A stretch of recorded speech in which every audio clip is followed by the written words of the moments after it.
ओम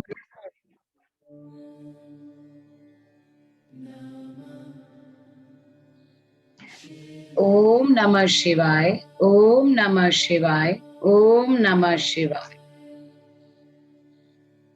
ओम भूर्भुवः स्वः तत्सवितुर्वरेण्यं भर्गो देवस्य धीमहि धियो यो न प्रचोदयात्। ओम भूर्भुवः स्वः तत्सवितुर्वरेण्यं भर्गो देवस्य धीमहि धियो यो न प्रचोदयात्। ओम भूर्भुवः स्वः तत्सवितुर्वरेण्यं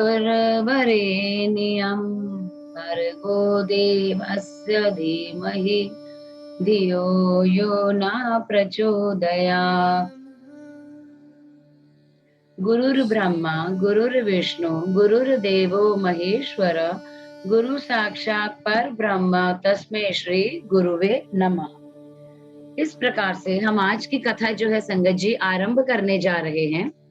रुद्र संहिता पंचम युद्ध खंड, जिसमें हमारी पूरी जो है युद्ध के बारे में जो है बताया गया है।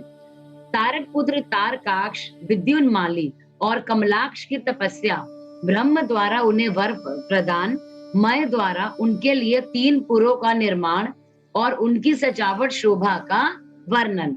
अब नारद जी ने कहा, पिताजी, जो गणेश और स्वामी कार्तिक की उत्तम कथाओं से ओत-प्रोत तथा आनंद प्रदान करने वाला है, भगवान शंकर के गृहस्थ संबंधी उस उत्तम चरित्र को हमने सुन लिया है। अब आप कृपा करके उस पुरुषोत्तम परमोत्तम चरित्र का वर्णन कीजिए, जिसमें रुद्रदेव ने खेल ही खेल में दुष्टों का वध कर दिया था।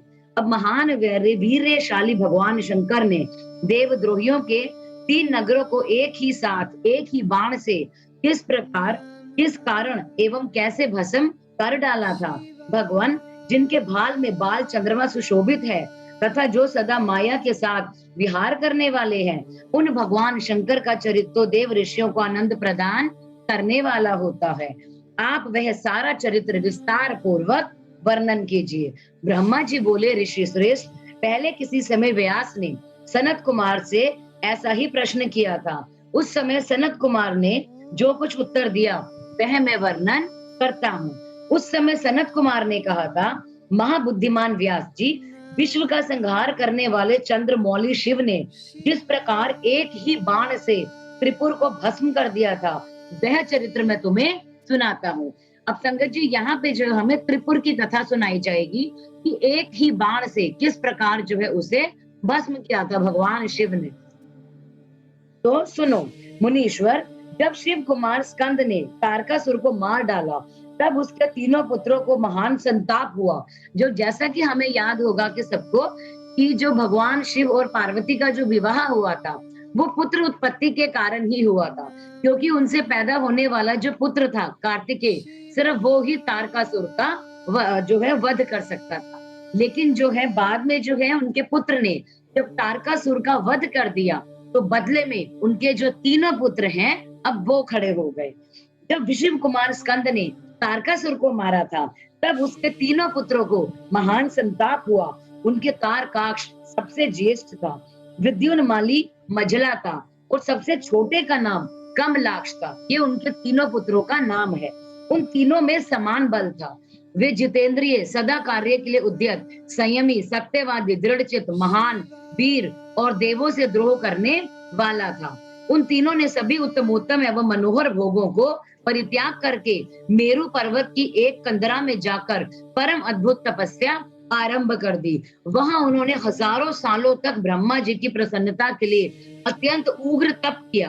तब सुर और असुरों के जो है गुरु महायशस्वी ब्रह्मा जी उनकी तपस्या से खुश होकर उन्हें वर देने के लिए प्रकट हो गए।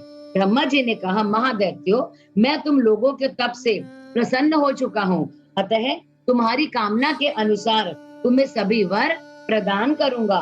हे देवद्रोहियों, मैं सबकी तपस्या के फलदाता और सर्वदा सब कुछ करने में समर्थ हूँ। अतः बताओ, तुम लोगों ने इतना घोर तप क्यों किया है? सनत कुमार जी कहते हैं, मुने, ब्रह्मा जी की यह बात सुनकर उन सब ने अंजलि बांधकर पितामह के चरणों में प्रणिपात किया और फिर धीरे धीरे अपने मन की बात कहना शुरू कर दिया।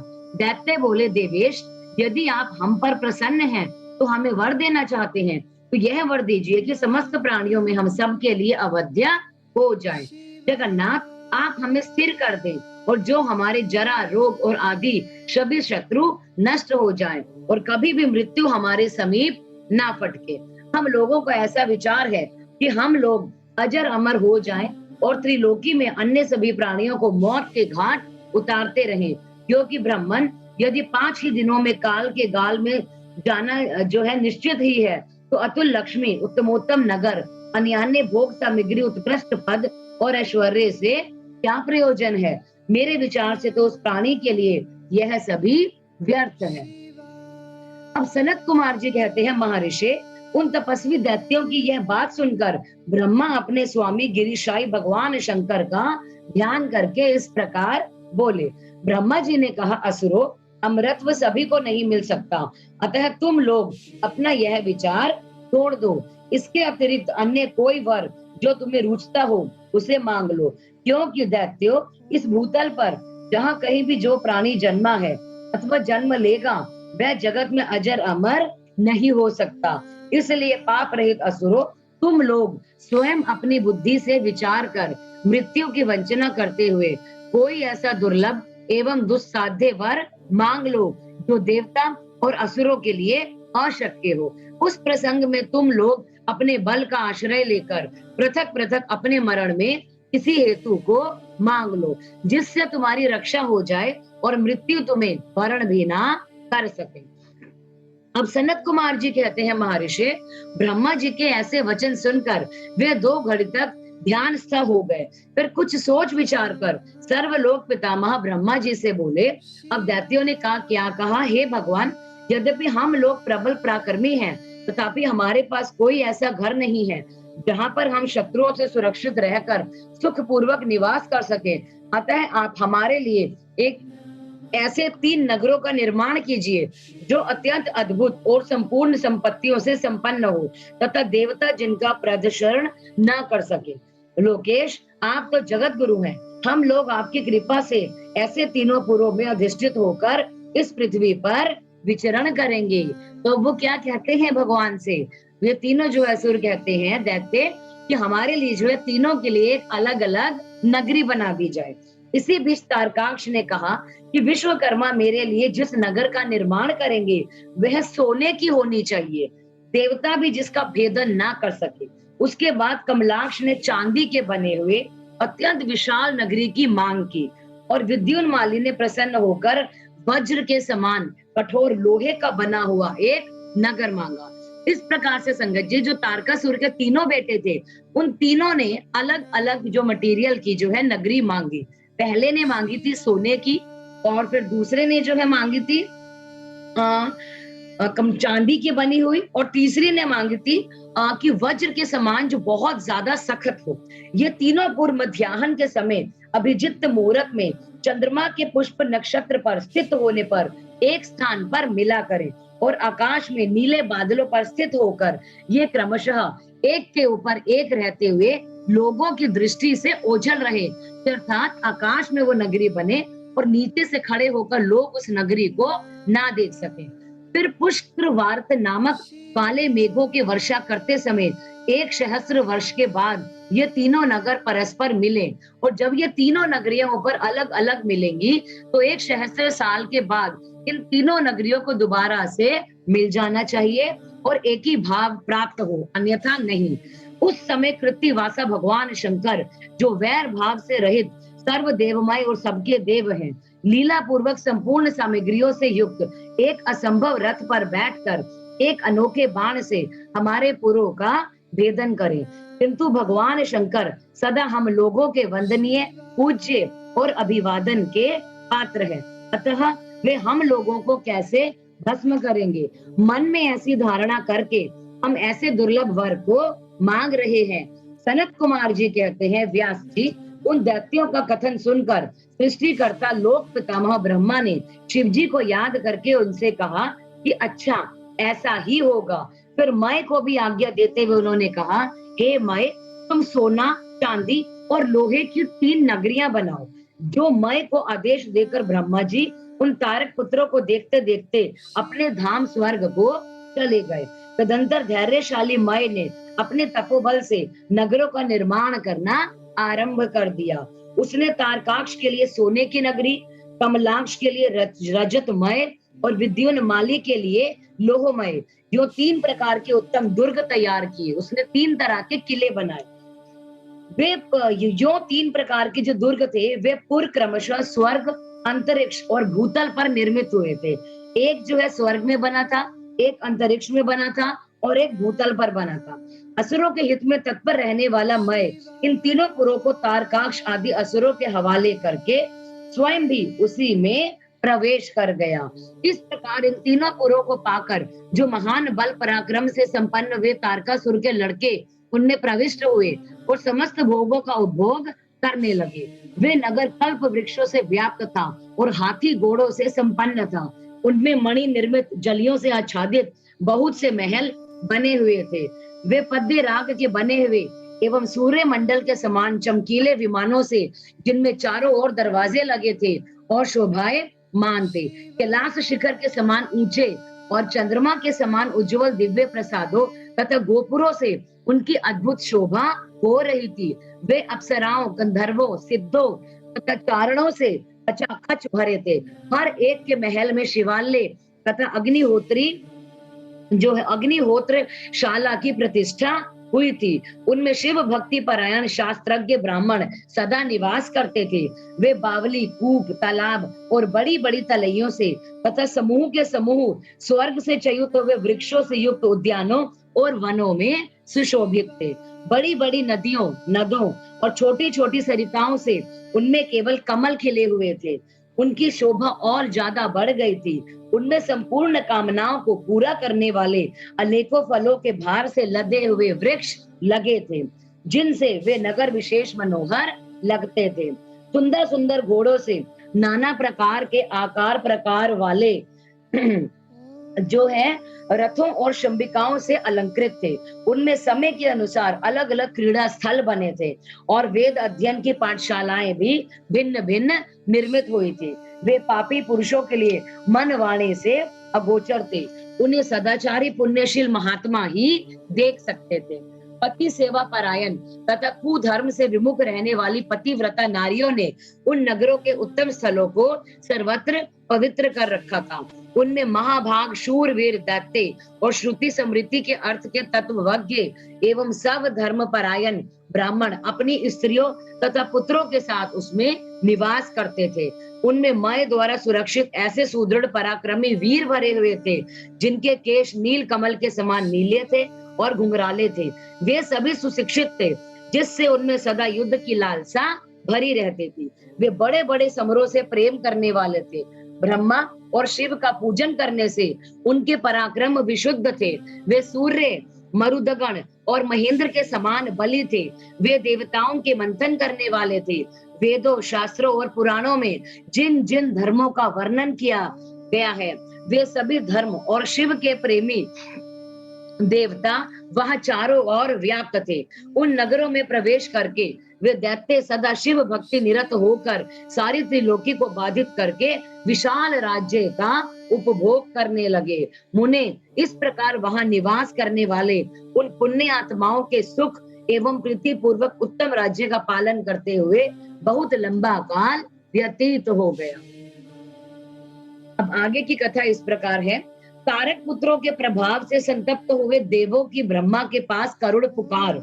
ब्रह्मा का उन्हें शिव के पास भेजना, शिव की आज्ञा से देवों का विष्णु की शरण में जाना और विष्णु का उन दैत्यों को मोहित करके उन्हें आचार भ्रष्ट करना। अब सनत कुमार जी कहते हैं, महर्षि, तदंतर तारक पुत्रों के प्रभाव से दग्ध हुए इंद्र आदि सभी देवता दुखी होकर परस्पर सलाह करके ब्रह्मा जी की शरण में गए। अब जो देवता हैं वो सारे जो है तारकसुर के पुत्रों से जो है वो दुखी हो चुके थे।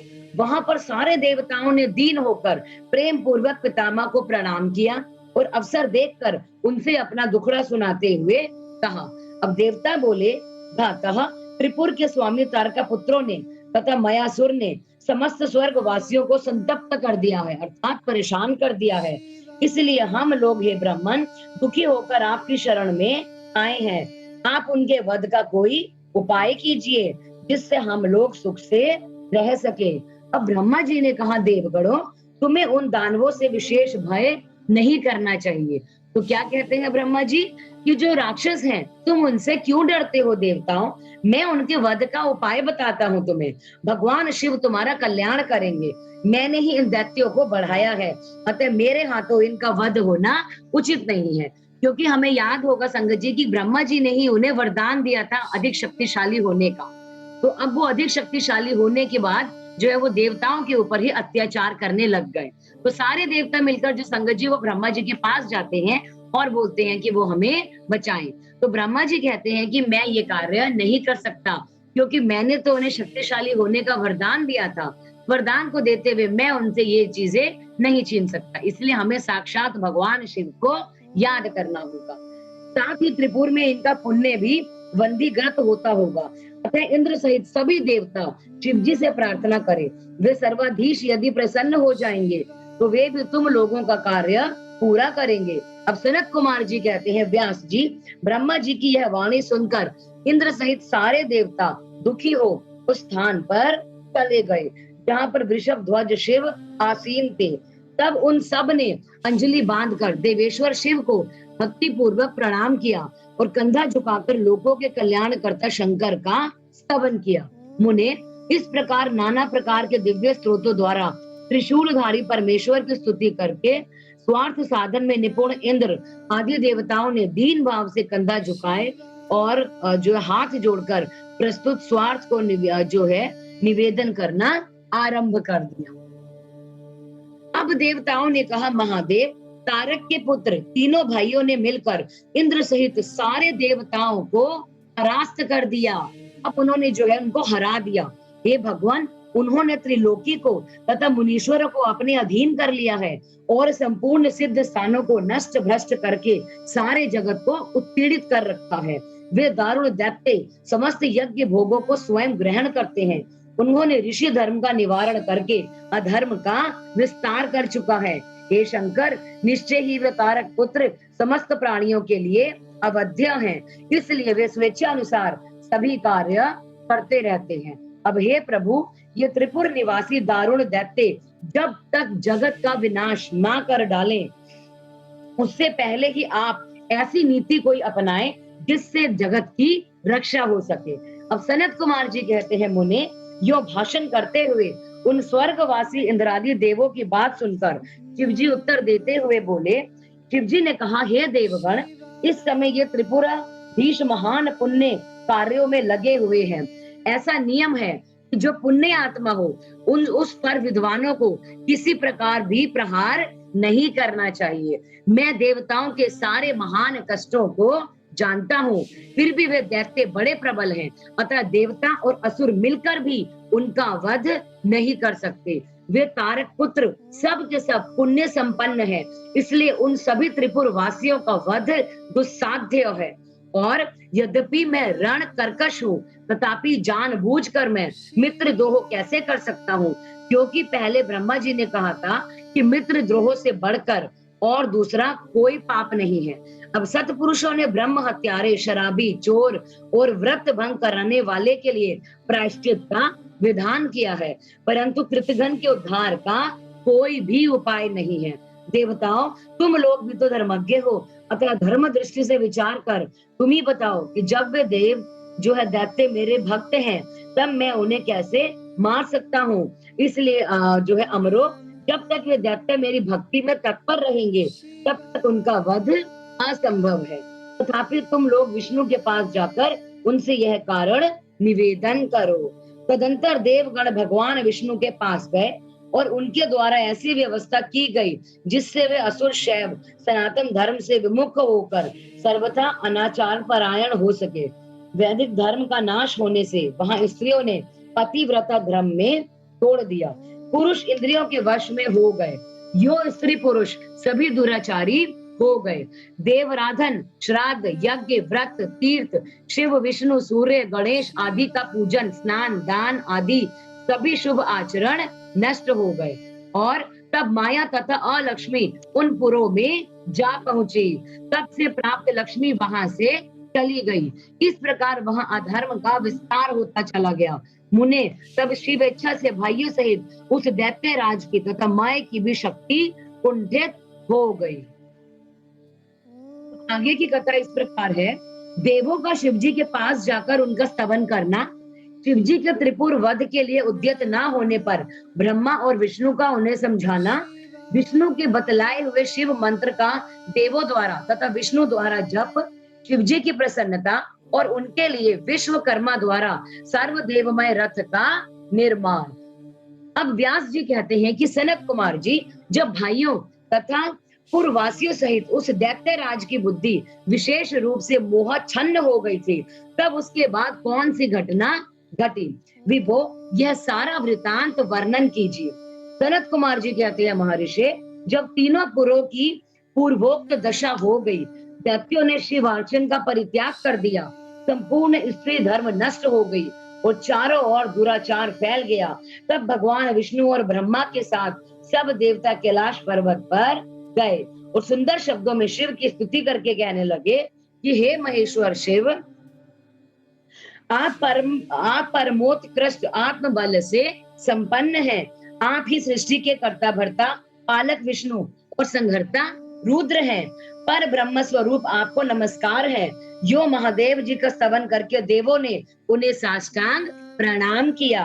फिर भगवान विष्णु ने जल में खड़े होकर अपने स्वामी परमेश्वर शिव का मन ही मन स्मरण करके तन में ही दक्षिणा मूर्ति के द्वारा प्रकटित जो है रुद्र मंत्र का 1.5 करोड़ की संख्या तक जप करा।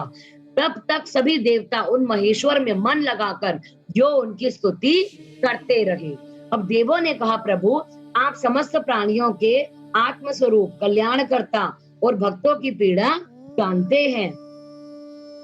आपके गले में नीला चिन्ह है जिससे आप नीलकंठ कहलाते हैं। आप चिद्रूप एवं प्रचेता हैं। आप रुद्र को हमारा प्रणाम है। असुर निकंदन आप ही हमारी सारी आपत्तियों के निवारण कहलाते हैं। अतः सदा से ही आप ही हमारी गति हैं और आप ही सर्वदा हम लोगों के वंदनीय हैं। तो ये सारी बात जो है, जो देव हैं वो भगवान शिव से कहते हैं। आप ही आनंद स्वरूप अव्यय प्रभु प्रकृति पुरुष के ही साक्षात सृष्टा और जगदीश्वर है। आप ही रजोगुण सत्वगुण तमोगुण के आश्रय से ब्रह्मा विष्णु और रुद्र होकर जगत के कर्ता भर्ता और संहारक बनते हैं। आप ही इस भव सागर में तारने वाले हैं। आप समस्त प्राणियों के स्वामी, अविनाशी, वरदाता, वाण्डमय स्वरूप, वेद प्रतिपाद्य और वाच्य जो है वाचकता से जो है वो रहित हैं। योग वेत्ता योगी आप ईशान से मुक्ति की याचना करते हैं। आप योगियों के हृदय कमल की कर्णिका पर विराजमान रहते हैं। वेद और संतजन कहते हैं कि आप पर ब्रह्म स्वरूप, तत्व स्वरूप, तेजो राशि और परात्पर हैं। सर्व आप सर्वव्यापी, सर्वात्मा एवं त्रिलोकी के अधिपति हैं। भव इस जगत में जिसे परमात्मा कहा गया है वो आप ही हैं। सत जगत गुरु इस जगत में जिसे देखने, सुनने, श्रवण करने तथा जानने योग्य बताया जाता है और जो अणु से भी सूक्ष्म तथा महान ही महान है, वह आप ही हैं। अब चारों ओर हाथ, पैर, नेत्र, सिर, मुख, कान और नाक वाले हैं। सर्वव्यापी आप सर्वज्ञ, सर्वेश्वर, अनावृत और विश्व रूप हैं। आप विरूपाक्ष को सब ओर से अभिवादन किए हैं। आप सर्वेश्वर, भवाध्यक्ष, सत्यमय, कल्याणकर्ता, अनुपमय और करोड़ों सूर्यों के समान प्रभावशाली हैं। आपको हम चारों ओर से दंडवत प्रणाम करते हैं।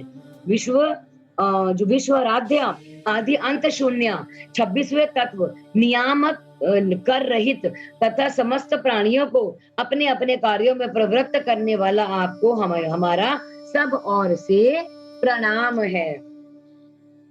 आप प्रकृति के भी परिवर्तक हैं, सबके प्रपिता महा और जो है समस्त शरीर में रहते हैं। आप परमेश्वर को हमारा नमस्कार है। श्रुतियां तथा श्रुति तत्व के ज्ञाता विज्ञ जन आपको वरदायक समस्त भूतों में निवास करने वाला स्वयंभू और श्रुति जो है तत्वज्ञ बतलाते हैं। हे नाथ, आपने जगत में अनेकों ऐसे कार्य किए हैं जो हमारी समझ से परे हैं। इसलिए देवता, असुर, ब्राह्मण और अनन्य स्थावर जंगम भी आपकी स्तुति करते हैं। शंभो, त्रिपुरवासी दैत्य ने हमें प्रातः नष्ट सा कर डाला है और अतः आप शीघ्र ही उन असुरों का विनाश करके हमारी रक्षा कीजिए, क्योंकि हे देव वल्लभ, हम देवों के एकमात्र आप ही गति हैं। परमेश्वर, इस समय वे आपकी माया से मोहित हो गए हैं। हे प्रभु, वे भगवान विष्णु द्वारा बताई गई युक्ति के चक्र में फंसकर सारा धर्म कर्म छोड़ बैठे हैं। भक्त वत्सल, हमारे सौभाग्यवश इस समय उन दैत्यों ने संपूर्ण धर्मों का परित्याग कर दिया है और नास्तिक शास्त्र का आश्रय ले रखा है। और शरणदाता, आप सदा से देवताओं का कार्य करते आए हैं, इसलिए आज भी हम लोग अपने शरणापन्न हुए हैं। अब आपकी जैसी इच्छा हो वैसा ही कीजिएगा। अब सनत कुमार जी कहते हैं, मुनिवर, इस प्रकार महेश्वर का स्तवन करके देवगण दीन भाव से अंजलि भरकर आपके जो सामने जो है वो खड़े हो गए और उस समय उनके माथे झुके हुए थे। इस प्रकार जब सुरेंद्र आदि देवों ने महेश्वर की स्तुति की और विष्णु ने ईशान संबंधी मंत्र का जप किया, तब सर्वेश्वर भगवान शिव खुश हो गए और वृक्ष पर सवार होकर वहीं पर प्रकट हो गए। उस समय पार्वती पति शिव का मन बड़ा खुश था। उन्होंने नंदीश्वर की पीठ से उतरकर विष्णु का आलिंगन किया था। फिर वे नंदी पर हाथ टेक कर खड़े हो गए और संपूर्ण देवताओं की ओर कृपा भारी दृष्टि से देखकर गंभीर वाणी में श्री हरि से बोले। अब शिवजी ने कहा, हे देवश्रेष्ठ, उन अधर्मनिष्ठ दैत्यों के तीनों पुरों को मैं नष्ट कर डालूंगा, इसमें कोई शक नहीं है। परंतु वे महादैत्य मेरे भक्त थे और उनका मन सुदृढ़ रूप से मुझ में लगा रहता था। अतः यद्यपि इस समय उन्होंने व्याजवश उत्तम धर्म का परित्याग कर दिया है, तथापि क्या वे मेरे ही द्वारा मारने योग्य हैं? इसलिए जिन्होंने त्रिपुरवासी सारे दैत्यों को धर्म भ्रष्ट करके मेरी भक्ति से विमुख कर दिया है, वे विष्णु तथा अन्य कोई भी उन्हें क्यों नहीं मारते? मुनीश्वर, शंभु के ये वचन सुनकर उन समस्त देवताओं को तथा श्री हरि का भी मन उदास हो गया। तब सृष्टिकर्ता ब्रह्मा ने देखा कि देवताओं और विष्णु के मुख पर उदासी है और शंभु से कहना, उन्होंने तब हाथ जोड़कर शंभु से कहना आरंभ किया। अब ब्रह्मा जी कहते हैं, परमेश्वर, आप योग वेत्ताओं में श्रेष्ठ पर ब्रह्मा तथा सदा से देवों और ऋषियों की रक्षा में तत्पर रहते हैं, अतः पाप आपका स्पर्श नहीं कर सकता। साथ ही आपके आदेश से तो उन्हें मोह में डाला गया है, इसके प्रेरक तो आप ही हैं। अवश्य ही उन्होंने अपने धर्म का परित्याग कर दिया है और वे आपकी भक्ति से विमुख हो गए हैं। तथापि आपके सिवा दूसरा कोई अन्य इनका वध नहीं कर सकता। देवों और ऋषियों के प्राण रक्षक महादेव साधुओं की रक्षा के लिए आपके द्वारा उन मलेच्छों का वध करना उचित है। आप तो राजा हैं, आप राजा को धर्म के अनुसार पापियों का वध करने के लिए पाप नहीं लगता, तो इसलिए इस कांटे को खाकर साधु ब्राह्मण की रक्षा कीजिए। राजा यदि अपने राज्य तथा स्वर्ग लोकाधिपत्य को स्थिर रखना चाहता है तो उसे अपने राज्य में स्वयं अन्यत्र भी ऐसा ही व्यवहार करना चाहिए। इसलिए आप देवगणों की रक्षा के लिए उद्यत हो जाइए और देरी मत कीजिए। हे देव देवेश, बड़े बड़े मुनीश्वर, यज्ञ, संपूर्ण वेद शास्त्र, मैं और विष्णु भी निश्चय ही आपकी प्रजा हैं। हे प्रभु, श्री हरि आदि देवगण तथा सारा जगत आपका ही परिवार है। अजन्मा देव श्री हरि आपके युवराज हैं और मैं ब्रह्मा आपका पुरोहित हूँ तथा आपकी आज्ञा का पालन करने वाले शक्र राज कार्य संभालने वाले मंत्री हैं। सर्वेश, अन्य देवता भी आपके शासन के नियम पत्र में रहकर सदा अपने अपने कार्य में तत्पर रहते हैं। यह बिल्कुल सत्य है। अब सनत कुमार जी कहते हैं, व्यास जी, ब्रह्मा की यह बात सुनकर सुरपालक परमेश्वर शिव का मन प्रसन्न हो गया। तब उन्होंने ब्रह्मा जी से कहा कि हे ब्राह्मण, यदि आप मुझे देवताओं को सम्राट बनाना चाहते हैं तो मेरे पास उस पद के योग्य कोई ऐसी सामग्री तो है नहीं जिसमें मैं उस पद को ग्रहण कर सकूं, क्योंकि ना तो मेरे पास कोई महान दिव्य रथ है और ना उसकी उपयुक्त सारथी है और ना संग्राम में विजय दिलाने वाले वैसे धनुष बाण भी हैं, तो कि जिन्हें लेकर मैं मन योग पूर्वक संग्राम में उन प्रबल दैत्यों का वध कर सकूं। यो कहकर वो चुप हो गए, परंतु शिवजी को शीघ्र प्रश्न ना देखकर समस्त देवता, कश्यप आदि ऋषि अत्यंत व्याकुल और दुखी होकर रह गए। तब भगवान हरि ने उनसे कहा, अब भगवान विष्णु ने कहा कि देवों तथा मुनियों, तुम लोग क्यों दुखी हो रहे हो? तुम्हें अपने सारे दुख का परित्याग कर देना चाहिए। अब तुम सब लोग आदर पूर्वक मेरी बात को सुनो। हे देवगण, तुम ही लोग विचार करो कि महान पुरुषों की आराधना है वो सुख साध्य नहीं होती। मैंने ऐसा सुना है कि महदार धन में पहले महान कष्ट झेलना पड़ता है, पीछे भक्त की दृढ़ता को देखकर इष्ट देव अवश्य खुश हो जाते हैं। और परंतु शिव तो समस्त गणों के अध्यक्ष तथा परमेश्वर हैं और ये तो आशुतोष ही ठहरे हैं। अतः पहले ओम का उच्चारण करके नमः का प्रयोग करें, फिर शिवाय लगाकर 2 बार शुभम का उच्चारण करें, उसके बाद 2 बार कुरु का जो है प्रयोग करके फिर शिवाय नमः ओम जोड़ दे। ऐसा करने से ओम नमः शिवाय, शुभम शुभम कुरु कुरु शिवाय नमः, ओम नमः शिवाय, यह मंत्र बनता है। बुद्धि विशारदो, यदि तुम लोग शिव की प्रसन्नता के लिए इस मंत्र का दोबारा से 1 करोड़ जप करो तो शिव जी की अवश्य तुम्हारा कार्य पूरा करेंगे। और हे मुनि, प्रभावशाली श्री हरि ने जब इस प्रकार कहा कि तब सभी देवता पुनः शिव आराधन में लग गए। तत्पश्चात श्री हरि भी कि उनकी उसमें लग गए और श्री हरि भी देवों तथा मुनियों की कार्य की सिद्धि के हेतु शिव में मन लगाकर विशेष रूप से विधि पूर्वक जप में तत्पर हो गए। मुनि श्रेष्ठ, इधर देवगण धैर्य संपन्न हो बारंबार शिव शिव यो उच्चारण करते हुए 1 करोड़ जप करके सामने खड़े हो गए। इसी समय स्वयं साक्षात भगवान शिव स्वरूप धारण करके प्रकट हो गए और यूं बोले, शिव जी बोले, हरे ब्राह्मण, देवगण तथा उत्तम व्रत का पालन करने वाले मुनियों, मैं तुम लोगों के इस जप से प्रसन्न हो गया हूँ, अतः तुम लोग अपना मनोवांछित वर मांग लो। देवताओं ने कहा, देवाधिदेव महादेव, कल्याणकर्ता जगदीश्वर, यदि आप हम पर प्रसन्न हैं तो देवों की विकलता का विचार करके शीघ्र ही त्रिपुर का संहार जो है वो कर दीजिए। हे परमेश्वर, आप दीन बंधु तथा कृपा की आप जो है दीन बंधु तथा कृपा की खान है। आपने ही सदा से हम देवताओं की बारंबार विपत्तियों से रक्षा की है, अतः इस समय भी आप हमारी रक्षा कीजिए। सनत कुमार जी कहते हैं, ब्राह्मण, तब ब्रह्मा और विष्णु के साथ देवों की वह बात सुनकर शिव जी मन ही मन प्रसन्न हुए और इस प्रकार बोले, अरे ब्राह्मण, देवगण तथा मुनियों, अब त्रिपुर को नष्ट हुआ ही समझो। तुम लोग आदर पूर्वक मेरी बात सुनो और उसके अनुसार कार्य करो।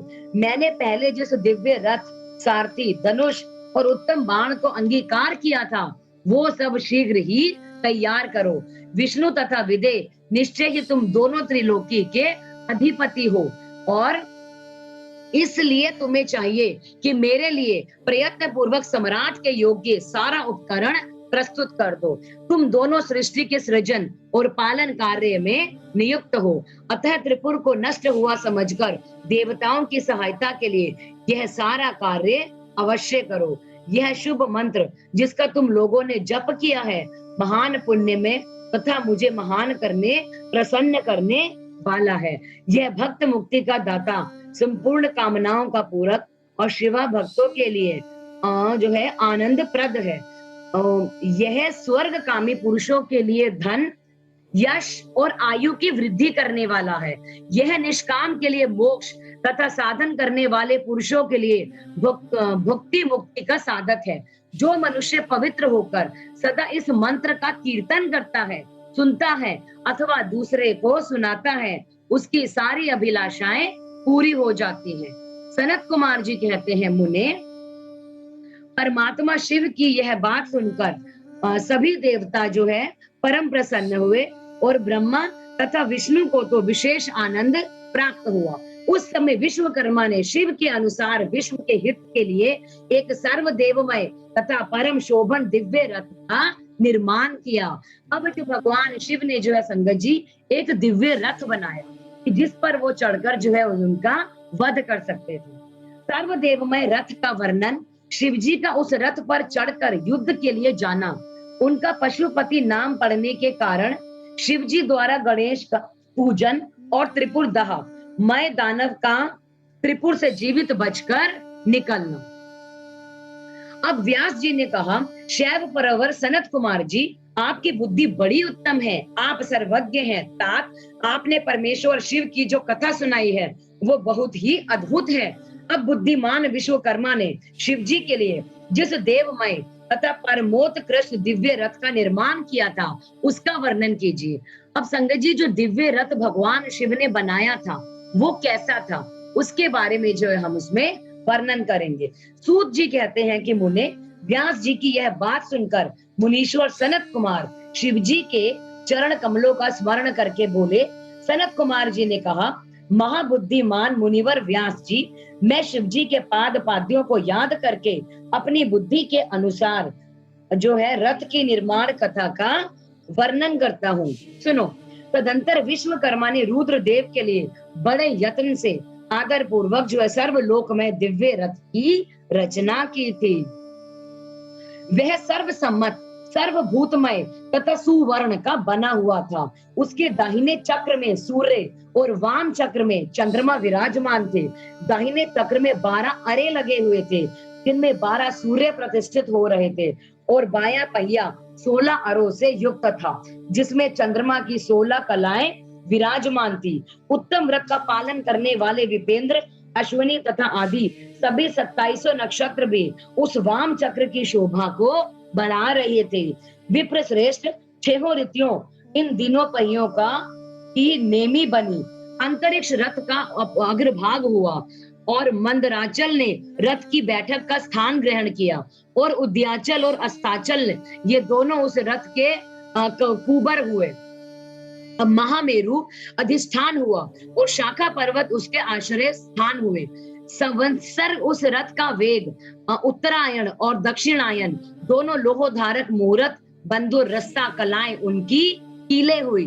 काष्ठाएं उनका घोड़ा, नासिका रूप अग्रभाग, क्षण अक्षदंड, निर्भेश अनुकर्ष नीचे का कांठ और लव ईर्ष्या दंड हुए। द्युलोक इस रथ का वरुण ऊपरी पर्दा था तथा स्वर्ग और मोक्ष ध्वजाएं थी। ऐरावत की पत्नी अभ्रमु और कामधेनु जुए के अंतिम छोर पर स्थित हुए थे। अव्यक्त प्रकृति उसका जो है ईर्ष्या दंड, बुद्धि नडवल, अहंकार कोना और पंच महाभूत उसके बल थे। मुनि श्रेष्ठ इंद्रियों उसे चारों ओर से विभूषित कर रही थी, और श्रद्धा उस जो है रथ की चाल थी। उस समय वेदों ने 6 अंगों के उनके आभूषण, पुराण, न्याय और जो है मीमांसा तथा धर्म शास्त्र आभूषित हुए थे। अब संपूर्ण शुभ लक्षणों से युक्त बल संपन्न जो है श्रेष्ठ मंत्र घंटा के स्थानापन्न हुए तथा वर्ण तथा आश्रम उसके पाद्य बन गए थे। सहस्त्र फलों से सुशोभित शेष नाग बंदरन रज्जु हुए और दिशाएं तथा उप दिशाएं उनकी पाद बनी। पुष्कर आदि तीर्थों ने रतन जटित स्वर्णमय पताकाओं का स्थान ग्रहण किया और चारों समुद्र उस रथ के आच्छादन वस्त्र बन गए।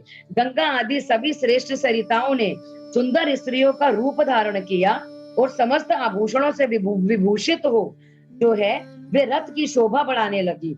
आवह आदि 7 वायु ने सर्व स्वर्णमय उत्तम सोपान का काम संभाला।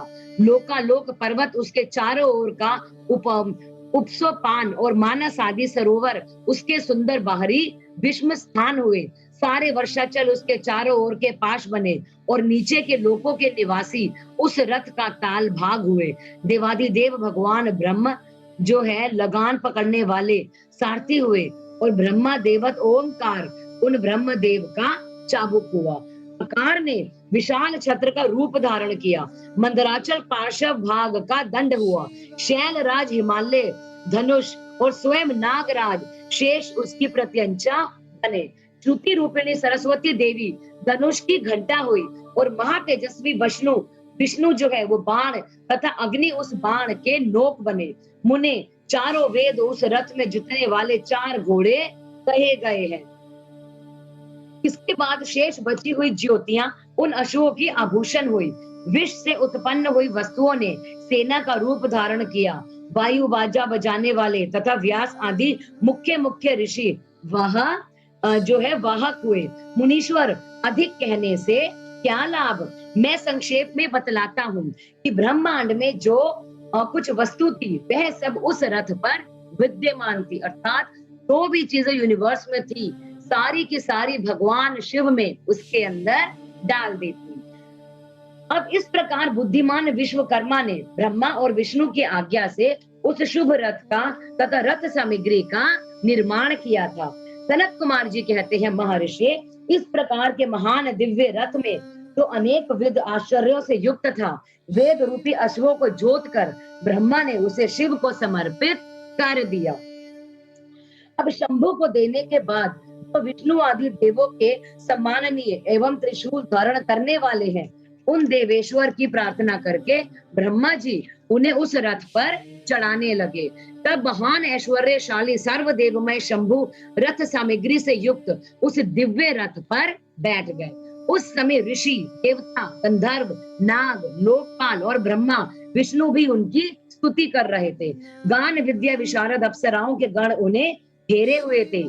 सारथी के स्थान पर ब्रह्मा को देखकर उन वरदायक शंभु की विशेष शोभा हुई। लोक की सारी वस्तुओं से कल्पित उस रथ पर शिवजी चढ़ ही रहे थे कि वेद संभूत वे घोड़े सिर के बल अचानक भूमि पर गिर पड़े। पृथ्वी पर भूकंप आ गया, सारे पर्वत डगमगाने लगे। सहसा शेष नाग शिवजी का भार न सह सकने के कारण आतुर होकर कांप उठे। तब उसी क्षण भगवान धरणीधर ने उठकर नंदीश्वर का रूप धारण किया और रथ के नीचे जाकर उसे ऊपर को उठाया। परंतु नंदीश्वर भी रथारूढ़ महेश के उस उत्तम तेज को सहन न कर सके, क्योंकि जो भगवान शंकर है संगत जी वो बहुत ज्यादा तेजस्वी थे और वो जो रथ है उनके तेज को बर्दाश्त नहीं कर पाया। अतः उन्होंने तत्काल ही पृथ्वी पर घुटने टेक दिए। तत्पश्चात भगवान ब्रह्मा ने शिवजी की आज्ञा से हाथ में चाबुक ले घोड़ों को उठाकर उस श्रेष्ठ रथ को खड़ा किया। तदंतर महेश द्वारा अधिष्ठित उस उत्तम रथ में बैठे हुए ब्रह्मा जी ने रथ में जुटे हुए मन और वायु के समान वेगशाली वेदमय अश्वों को जो है उन तपस्वी दानवों के आकाश स्थित तीनों पुरों को लक्ष्य करके आगे बढ़े। उसके बाद लोकों के कल्याण करता भगवान रुद्र देवों की और दृष्टिपात करके कहने लगे, हे सुरश्रेष्ठो, यदि तुम लोग देवों और अन्य प्राणियों के विषय में अलग अलग पशुत्व की कल्पना करके उन पशुओं का आधिपत्य मुझे प्रदान करोगे, तब मैं उन असुरों का संहार करूंगा, क्योंकि वे दैत्य श्रेष्ठ तभी मारे जा सकते हैं, अन्यथा उनका वध असंभव है। अब सनत कुमार जी कहते हैं, मुने अगाध बुद्धि संपन्न देवादि देव भगवान शंकर की यह बात सुनकर सभी देवता पशुत्व के प्रति संशकित हो उठे, जिससे उनका मन खिन्न हो गया। तब उनके भाव को समझकर देव अंबिका पति शंभु करुणार्थ हो गए। फिर वे हंसकर उन देवताओं से इस प्रकार बोले। अब शंभु ने कहा, देव श्रेष्ठो, पशु भाव प्राप्त होने पर तुम लोगों का पता नहीं होगा। मैं उस पशु भाव से विमुक्त होने का उपाय बताता हूँ, सुनो और वैसा ही करो। समाहित मन वाले देवताओं, मैं तुम लोगों से सच्ची प्रतिज्ञा करता हूँ कि जो इस दिव्य पाशुपत व्रत का पालन करेगा वह पशुत्व से मुक्त हो जाएगा। सुर श्रेष्ठो, तुम्हारे अतिरिक्त जो अन्य प्राणी भी मेरे पाशुपत व्रत को करेंगे वे भी निस्संदेह पशुत्व से छूट जाएंगे। जो नैष्ठिक ब्रह्मचर्य का पालन करते हुए 12 सालों तक, 6 वर्षों तक अथवा 3 सालों तक मेरी सेवा करेगा या कराएगा, वह पशुत्व से विमुक्त हो जाएगा। इसलिए श्रेष्ठ देवताओं, तुम लोग भी जब इस परमोत्कृष्ट दिव्य व्रत का पालन करोगे तो उसी समय पशुत्व से मुक्त हो जाओगे, इसमें कोई भी शक नहीं है। अब सनत कुमार जी कहते हैं, महर्षि परमात्मा महेश्वर का यह वचन सुनकर विष्णु और ब्रह्मा आदि देवताओं ने बोला, तथेति, बहुत अच्छा, ऐसा ही होगा। इसलिए बड़े बड़े देवता तथा असुर भगवान शंकर के पशु बने और पशुत्व रूपी वास से विमुक्त होने वाले रुद्र पशुपति हुए। तभी से महेश्वर का नाम जो है पशुपति नाम से विख्यात हो गया है। यह नाम समस्त लोकों में कल्याण प्रदान करने वाला है। उसमें संपूर्ण देवता तथा ऋषि हर्षमग्न होकर जय जयकार करने लगे और देवेश्वर ब्रह्मा, विष्णु तथा अन्यान्य प्राणी भी परमानंद मगन हो गए। इस अवसर पर महात्मा शिव का जैसा रूप प्रकट हुआ था, उसका वर्णन सैकड़ों वर्षों में भी नहीं हो सकता। तदंतर जो शिवा और संपूर्ण जगत के स्वामी और समस्त प्राणियों के सुख प्रदान करने वाले हैं, वे महेश्वर यूं सुसज्जित होकर त्रिपुर का संहार करने के लिए प्रस्थित हुए। जिस समय देव महादेव त्रिपुर का विनाश करने के लिए चले गए, उस अवसर पर देवराज आदि सभी प्रधान देवता भी उनके साथ प्रस्थित हुए। पर्वत के समान विशालकाय उन सुरेश्वरों का मन प्रसन्न था और वे सूर्य के समान प्रकाशित हो रहे थे। वे सभी हाथों में हल, शाल, मुसल, भुशुंडी और नाना प्रकार के पर्वत जैसे विशाल आयुधों को धारण करके हाथी, घोड़े, शेर, रथ और बैलों पर सवार होकर चले आ रहे हैं। उस समय जिनके शरीर परम प्रकाशमान थे और मन महान उत्साह से संपन्न थे तथा जो नाना प्रकार के जो है अस्त्र शस्त्रों से सुसज्जित थे, वे इंद्र, ब्रह्मा और विष्णु आदि सभी देव शंभु की जय जयकार करते हुए बोले कि महेश्वर भी आगे आगे चले। सभी दंडी एवं जटाधारी मुनि हर्ष मानने लगे और आकाशवाणी सिद्ध तथा चारण पुष्पों की वृष्टि करने लगे। अब विप्रेंद्र त्रिपुर की यात्रा करते समय जितने गणेश्वर शिव जी के साथ थे, उनकी गणना करके कौन पार कर सकता था। अब तथापि मैं कुछ का वर्णन करता हूँ। योगिन, समस्त गणराज्यों में श्रेष्ठ भृंगी गणेश्वरों और देवगणों से घिरकर विमान पर आरूढ़ हो महेंद्र की भांति त्रिपुर का विनाश करने के लिए चले।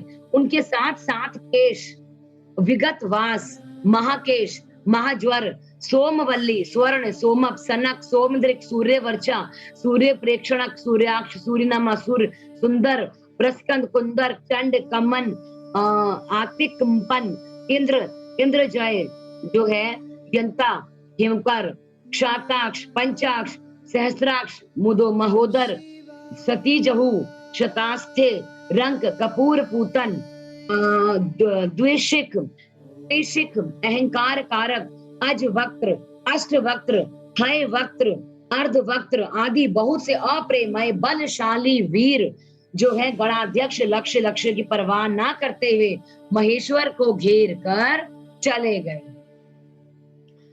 अब व्यास जी तदंतर महादेव शंभु संपूर्ण सामग्रियों सहित उस रथ पर स्थित होकर उन सुर द्रोहियों को तीनों पुरों की पूर्णता दग्ध करने के लिए तैयार हो गए।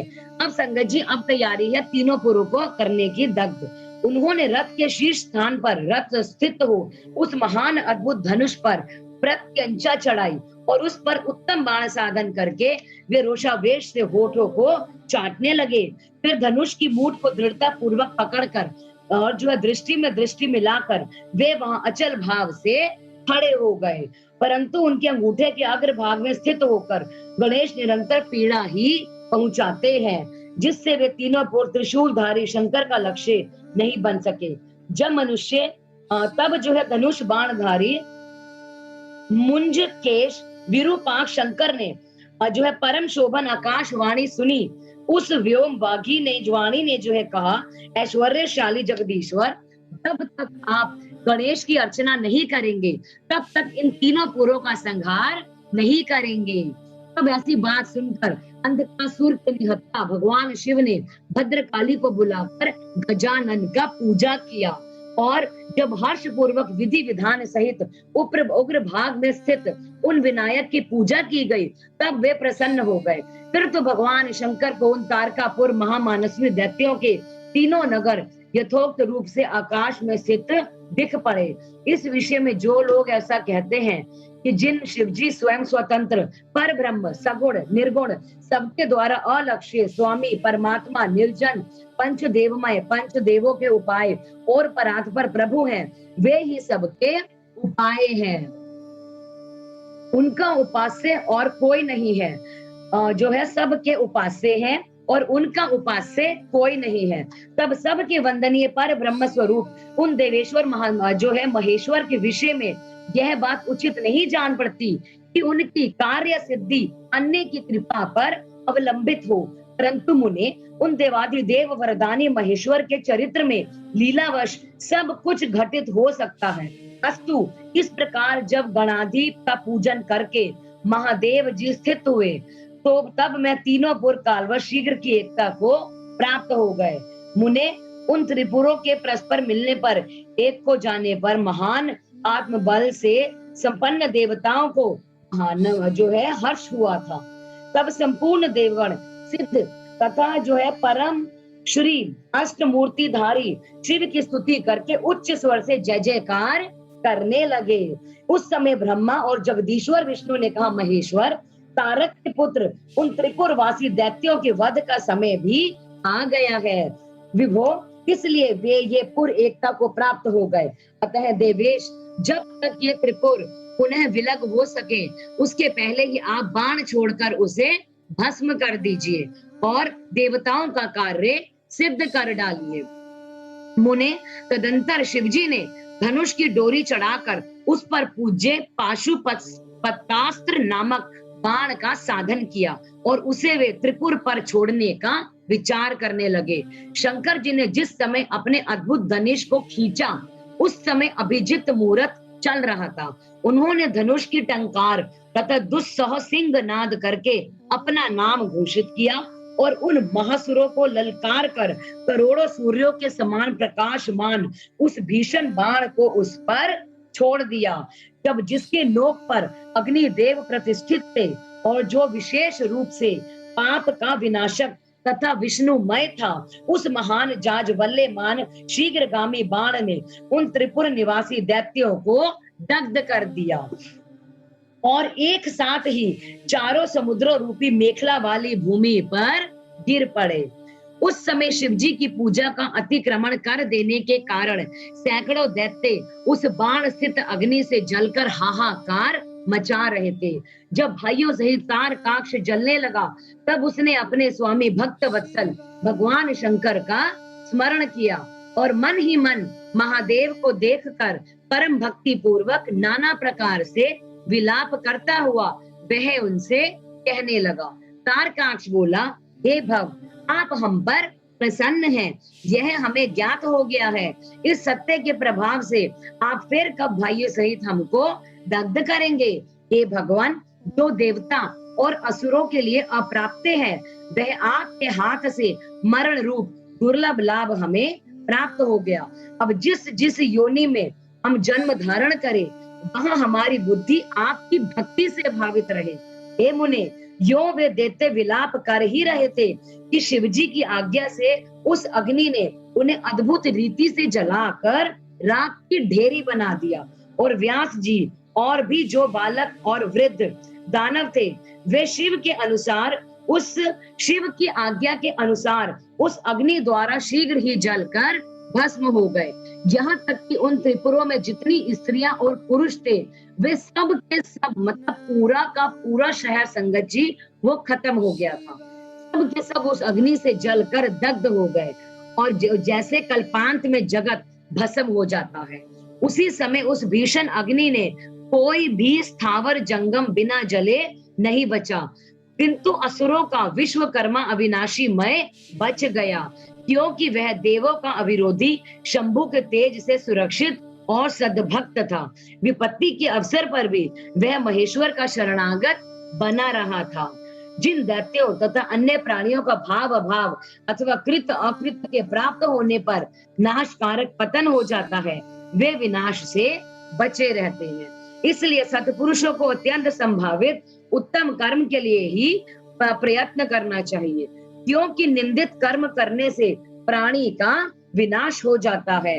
अतः ग्रहित कर्म का आचरण भूल कर भी ना करें। उस समय जो भी दैत्य बंधु बांधवों सहित शिव जी की पूजा में तत्पर थे, वे सब के सब शिव पूजा के प्रभाव से दूसरे जन्म में गणों के अधिपति हो गए।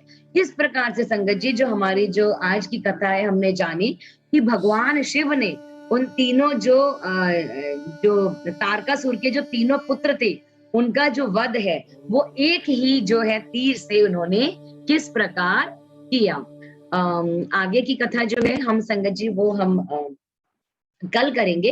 तो आज के लिए मैं आप सबसे आज्ञा चाहूंगी, तो रिक्वेस्ट करूंगी कि आप सब लोग 3 बार ओम की चैंटिंग के लिए प्लीज अपने अपनी स्थान को ग्रहण कर लेंगे।